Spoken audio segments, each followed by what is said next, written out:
पूर्व मुख्यमंत्री भूपेश बघेल सीईसी की बैठक के बाद रायपुर लौटे, जहां उन्होंने मीडिया से बातचीत की। इस दौरान उन्होंने कहा कि छत्तीसगढ़ में नक्सली घटनाएं बढ़ रही हैं, साथ ही फर्जी एनकाउंटर हो रहे हैं, गिरफ्तारियां भी हो रही हैं। पुराना दौर फिर शुरू हो गया। बीजेपी के लोग और पुलिस प्रशासन अपने पुराने ढर्रे पर लौट आए हैं। बीजेपी नेताओं की हत्या पर बघेल ने कहा, बीजेपी के नेता कम से कम उन नेताओं के परिवार से मिलने जाएं। उन्होंने आगे कहा कि बीजेपी की सरकार में अपराध बढ़ गया।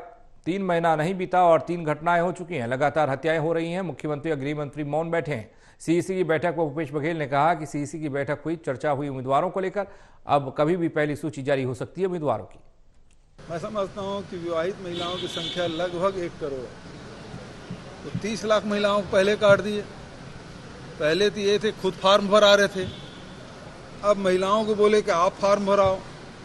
तो कभी आधार कार्ड, कभी पहचान पत्र, कभी वोटर लिस्ट, कभी बैंक का, ये सारी चीज़ें वो लेते रहे और उसे 30 लाख लोग भरे ही नहीं। इनको जब घर पहुंच के जब वोट मांगने गए थे, घर में जाके लोग फॉर्म भराए थे, तो इनको फिर महिलाओं को, बहनों को फॉर्म भराने की क्या जरूरत थी? वो तो वोटर लिस्ट देखो कौन विवाहित है नहीं है वो तो समझ आता, सबके खाते में भेजे। अब मैं ये पूछना चाहता हूँ, इसमें रमन सिंह के धर्म पत्नी के नाम है कि नहीं है? इसमें हमारा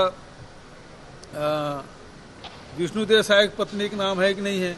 इसमें मंत्रिमंडल के सदस्यों की पत्नी के नाम है कि नहीं है? ये क्योंकि ये तो भाषण दिए थे ना, इसमें भूपेश बघेल भी पत्नी का नाम होगा, कलेक्टर के भी पत्नी का नाम होगा। तो भैया है तो बताओ कहाँ है, और नहीं है तो क्यों नहीं है? और अभी कोई वेरिफिकेशन नहीं कर रहे हैं। ये तो चुनाव समाप्त होगा, वैसे ही पिछले समय जब सत्यापन के नाम से राशन कार्ड काटे थे, उसी प्रकार से सत्यापन होगा और चुनाव होते ही ये सारी कटौती शुरू होगी। और मैं समझता हूँ कि वो फिर अभी 70 लाख बोल रहे हैं, वो 30 लाख बच जाए तो बहुत बड़ी बात।